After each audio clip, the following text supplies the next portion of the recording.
నమస్తే, నేను Vamshi. Welcome to the point. ప్రపంచంలో ఎక్కడ యుద్ధం జరిగినా భారత్ ఒక విషయం గురించి ఆందోళన చెందాల్సి ఉంటుంది. ఆ విషయమే చమురు నిల్వలు. మనం చమురుపై చాలా ప్రపంచ దేశాల మీద ఆధారపడుతూ ఉంటాం. మనకు మిత్రదేశమైనటువంటి రష్యా నుంచి ఎక్కువగా మనం చమురును దిగుమతి చేసుకుంటాం. అదేవిధంగా సౌదీ అరేబియా నుంచి కూడా మనకు ఎక్కువగా చమురు నిల్వలు అనేవి వస్తూ ఉంటాయి. సో ఇంత పెద్ద దేశం, ఎన్నో సహజ వనరులు భారత్లో ఉన్నాయి. అసలు మన దగ్గర చమురు నిల్వలు లేవా? ఎందుకు భారత్లో ఉన్న చమురు నిల్వలను వెలికి తీసే ప్రయత్నాలు ఇప్పటి వరకు మన ప్రభుత్వాలు చేయలేకపోయాయి? ఇప్పుడు ఎందుకు ఒక్కసారిగా భారత్లో ఉన్న చమురు నిల్వలపై దృష్టి కేంద్రీకరించాయనే దాన్ని నేను మీకు ఈ వీడియోలో చెప్పే ప్రయత్నం చేస్తాను. ఇందులో భాగంగానే భారత సర్కార్ గత 2 సంవత్సరాలుగా విపరీతంగా చమురు నిల్వల అన్వేషణలు, అంటే మన దేశంలో చమురు నిల్వల అన్వేషణకు సంబంధించి భారీ ఎత్తున ప్రాజెక్టులు చేపట్టింది. అందులో భాగంగానే అండమాన్లో చమురు నిల్వలు ఉన్నట్లు భారత్ గుర్తించింది. దీంతో అరబ్ దేశాలకు ఒక్కసారిగా షాక్ ఇచ్చింది భారత్. ప్రపంచ దేశాల మధ్య యుద్ధం జరిగితే ప్రతిసారి కూడా భారత్ ఆందోళన చెందాల్సి వస్తుంది. చమురు నిల్వలు ఆ సముద్రాల మధ్య నుంచి మనం ఇటీవల కూడా చూస్తున్నాం. హూతీల తిరుగుబాటుతో ఎర్ర సముద్రం నుంచి నౌకలు భారత్కు వచ్చే పరిస్థితులు లేవు. దీంట్లో పెద్ద ఎత్తున క్రూడ్ ఆయిల్ను మనం భారత్ దిగుమతి చేసుకోవాల్సి ఉంటుంది. ఈ నేపథ్యంలో హూతీల దగ్గర నుంచి ఆ నౌకలు తప్పించుకొని రావడం కోసం భారత్ గస్తీని కూడా ముమ్మరం చేసింది. దీని అంతటితో ఖర్చు పెరిగిపోతూ ఉంది. ప్రపంచ దేశాలకు మనం ఇచ్చే మారకం కూడా ఎక్కువైపోతుంది చమురు నిల్వలకు సంబంధించి. దీనిపైనే భారత సర్కార్ దృష్టి సారించింది. అందులో భాగంగానే అండమాన్లో భారీ ఎత్తున చమురు నిల్వలు ఉన్నట్లు కూడా గుర్తించారు. అదేవిధంగా ఆహార సంక్షోభం తలెత్తితే, ఏదైనా యుద్ధాలు జరిగినప్పుడు ఆహార ఎగుమతులకు సంబంధించి దిగుమతుల గురించి భారత్ అసలు ఆందోళన చెందాల్సిన అవసరమే లేదు. ప్రపంచానికే ఈరోజు ఆహార ఎగుమతుల్లో భారత్ పోటీ ఇస్తూ ఉంది.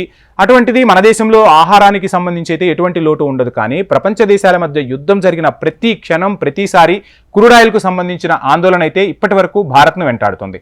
ఇకపై ఆ ఆందోళనకు కూడా తెరపడినట్టే తెలుస్తోంది. అండమాన్ దీవుల్లో అతిపెద్ద చమురు నిల్వలు ఉన్నట్లు గుర్తించారు. ఆ నిల్వలు ఆషామాషీ నిల్వలు కూడా కాదట. 70 ఏళ్లకు సరిపడా నిల్వలను భారత్ గుర్తించినట్లు చెప్తున్నారు. దీంతో భారత్కు పెద్ద ఉపశమనం కలిగింది. భారత్ దిగుమతి చేసుకున్న దాంట్లో ఎక్కువ భాగం క్రూడ్ ఆయిలే ఉంటుందనేది మనకు తెలుసు. ఇక క్రూడ్ ఆయిల్ నిల్వలు కూడా భారత్లో ఉండటం వల్ల భారత్ త్వరితగతిన అభివృద్ధి చెందేందుకు కూడా మార్గం సుగమం అయిపోయిందని అంతర్జాతీయ నిపుణులు చెప్తున్నారు. ఇక తాజా గణాంకాల ప్రకారం చూసుకుంటే భారత్కు రోజుకు 4.5 మిలియన్ బ్యాలర్ల చమురు అవసరమవుతుంది. అలాంటిది 70 సంవత్సరాలకు సరిపడా చమురు నిల్వలు భారత్లోనే ఉండటంతో భారత్కు ఇది ఒక పెద్ద ఉపశమనంగా చెప్తున్నారు. ఇక శరవేగంగా ONGC అక్కడ పనులను కూడా మొదలుపెట్టేందుకు ముమ్మర కసరత్తు అయితే చేస్తుంది. కుదిరితే మరో 2 నెలల్లోనే అక్కడ క్రూడ్ ఆయిల్, గ్యాస్ను వెలికి తీసేందుకు ONGC సిద్ధమైనట్టు కూడా తెలుస్తుంది. ఆ నిల్వలను వెలికి తీసేందుకైతే చకచకా ఏర్పాట్లు జరుగుతున్నాయి. మరి ఇంతకుముందు ఎందుకు అండమాన్లో ఇటువంటి పరిశోధనలు చేయలేదు, ఆ చమురు నిల్వలను వెలికి తీసే ప్రయత్నాలు జరగలేదు అంటే, అండమాన్లో కూడా కొంత భాగం వరకే అందరూ వెళ్ళటానికి పాసిబిలిటీ ఉంటుంది. DRDO, ఇస్రో పరిధిలో కొంత భూభాగం, దేశంలోనే కొన్ని భూభాగాలు కానీ సముద్ర మార్గాల్లో కానీ DRDO, ఇస్రో పరిధిలో ఉంటాయి. సో ఆ అనుమతుల కోసం క్యాబినెట్లో కూడా పెద్ద ఎత్తున చర్చించారు. క్యాబినెట్ ఇటీవలే ఒక కొత్త నిర్ణయాన్ని తీసుకుంది. ఆ ఇస్రోకి సంబంధించి, DRDOకి సంబంధించిన ప్రదేశాలలో కూడా గ్యాస్ నిల్వలు లేదంటే చమురు నిల్వలు ఉంటే వాటిని వెలికి తీసేందుకు పెద్ద ఎత్తున క్యాబినెట్లో చర్చ జరిగింది. ఆ చర్చ తర్వాత ఒక కీలక నిర్ణయం తీసుకోవటం, అటు DRDOను, ఇస్రోను కూడా ఒప్పించడంతో ఇప్పుడు వీటన్నింటికీ మార్గం సుగమం అయిపోయింది. అన్నీ అనుకున్నట్లు జరిగితే ఇక సౌదీ అరేబియాకు భారత్ చెక్కు పెట్టినట్లే అవుతుంది. ఎక్కువగా మనం ఈ దేశాల నుండే చమురును దిగుమతి చేసుకుంటూ ఉంటాం, విదేశీ మారకాన్ని కూడా చెల్లిస్తూ ఉంటాం. మరో 4 నెలల్లోనే చమురు, గ్యాస్ నిల్వలను వెలికి తీసేందుకు భారత సర్కార్ వడివడిగా అడుగులు వేయడంతో అన్ని దేశాలు కూడా ఇప్పుడు భారత్ వైపే చూస్తూ ఉన్నాయి. ఇక ఏ దేశంపై భారత్ చమురు, గ్యాస్పై ఆధారపడాల్సిన పరిస్థితి ఉండదని మన శాస్త్రవేత్తలు చెప్తున్నారు. సహజ వనరులకు భారత్లో కొదవలేదు. ఇన్నాళ్లు మన శాస్త్రవేత్తల కృషి ఇప్పటికి ఫలించడంతో అవన్నీ ఇప్పుడిప్పుడే వెలుగు చూస్తున్నాయి.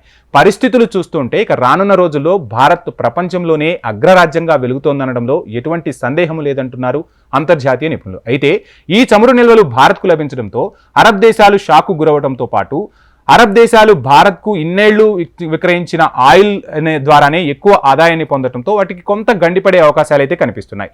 భారత్లోనే చమురు నిల్వలు ఉండటంతో కొంత గడ్డు పరిస్థితులు ఆ దేశానికి ఎదురుకానున్నట్టు కూడా తెలుస్తుంది.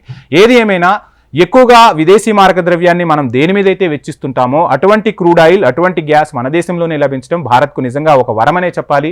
వీటన్నింటినీ ఉపయోగించుకొని, అంటే భారతదేశంలో ఉన్న సహజ వనరులు అన్నింటినీ ఉపయోగించుకొని, మానవ వనరులు కూడా పుష్కలంగా ఉన్నాయి, వీటన్నింటినీ సక్రమంగా ఉపయోగించుకొని రానున్న రోజుల్లో భారత్ ప్రపంచానికి పెద్దన్నగా నిలుస్తుంది అనడంలో ఎటువంటి సందేహము లేదు.